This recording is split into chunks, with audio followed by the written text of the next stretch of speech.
here we are. Why should you be the next Miss Universe?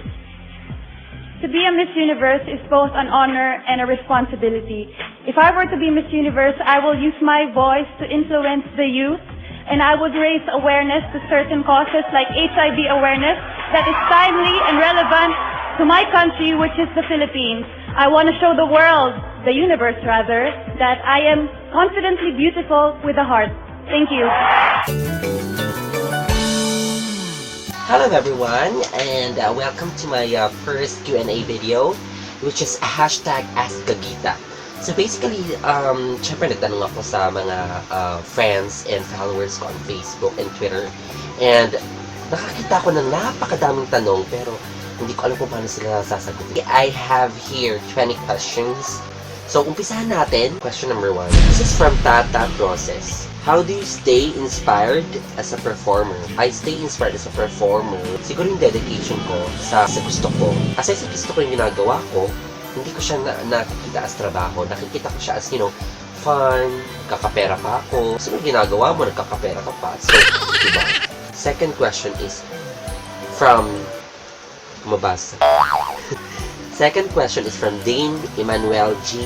Montoya. Who are your celebrity crushes? Male and female celebrity. Male, Justin Bieber. Female, syempre yung kahawig na kahawig ko, yung talagang kapis na kapis ko, si Miss Carla Abellan.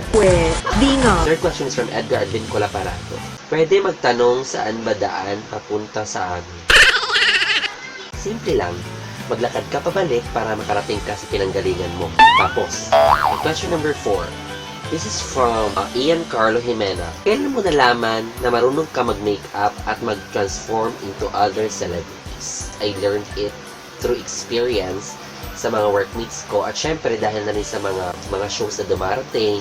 So ayun, parang nahasa lang ako na mag-makeup.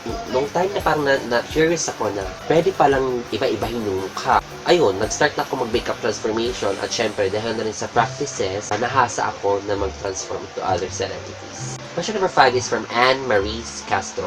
What is your message about people who are losing confidence and faith in who they are? The only message that I have is, they have to trust themselves. They must not be afraid to those people who are giving criticisms about them. The only thing they have to do is to focus on what they believe in. They have to focus on what they love. English yun. Pinag-practicean ko yun ng mga 48 years. Question number 6 is from Pau Pau Pau. Ulit.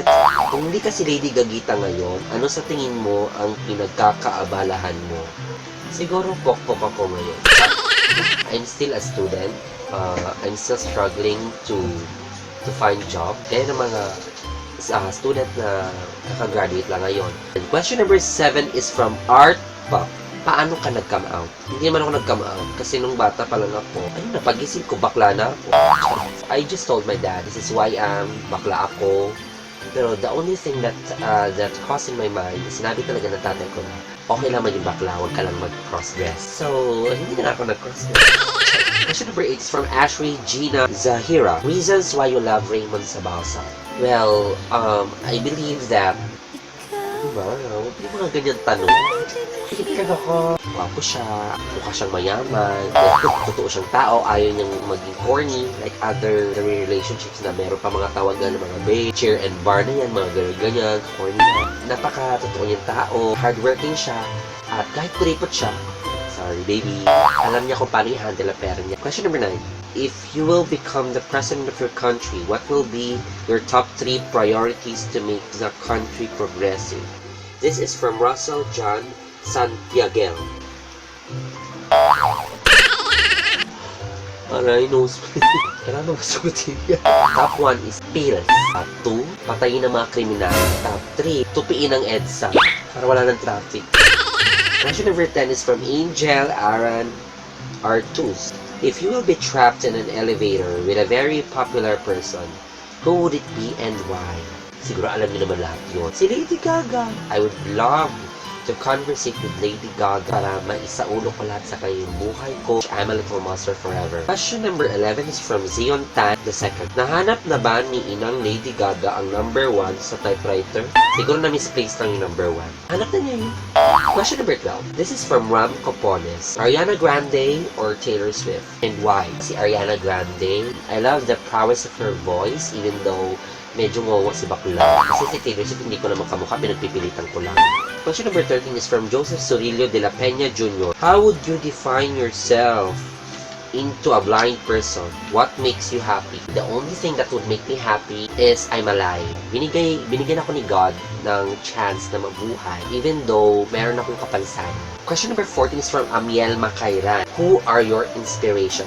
Mom and dad? And my siblings too? My boyfriend? God. Question number 15 is from Avra Hernandez Kulala. What is the highest point of your life? Nung sumikat ang telephone parody, which is really unexpected. This is a prayer heard by God. Nagkaroon ako ng mga projects, nagkaroon ako ng mga guestings, at lahat ng utang na nanay ko, nabayaran ko. Number 16. This is from Jasmine X Zebel. Sino ang mas gusto mong i-impersonate? Si Gaga or si Katy? Si Marian Rivera. Kasi kamukhang kumukha ko siya. Siyempre si Lady Gaga, hindi na tinatanong yan. Question number 17. This is from John Boom. What is your take on cyberbullying? Push natin yan. Para at least naman mabawas-bawasan yung mga trash talk sa sa internet. Kasi syempre nega vibes yan. Nakaka-attract ng nega vibes. Question number 8 is from Jairo Sapiza. Kung ikaw si Miss Colombia, magbibigti ka ba? Siyempre hindi. Ganda-ganda ko. Magbibigti ako. Eh, Miss Colombia na yun. Hindi ko maiisipin na magbibigti ako. Kasi Diyos ko, ang dami-dami pa pwedeng mangyari sa buhay ko. Go lang. Nangyayari talaga sa atin yung life ng mga ganong eksena. Kailangan natin mag-move on. 19th question, which is from Jomari De La Cruz. Weirdest thing na ginagawa mo pag mag-isa ka? Alam nyo na yun. Kinakausap ko ang sarili ko.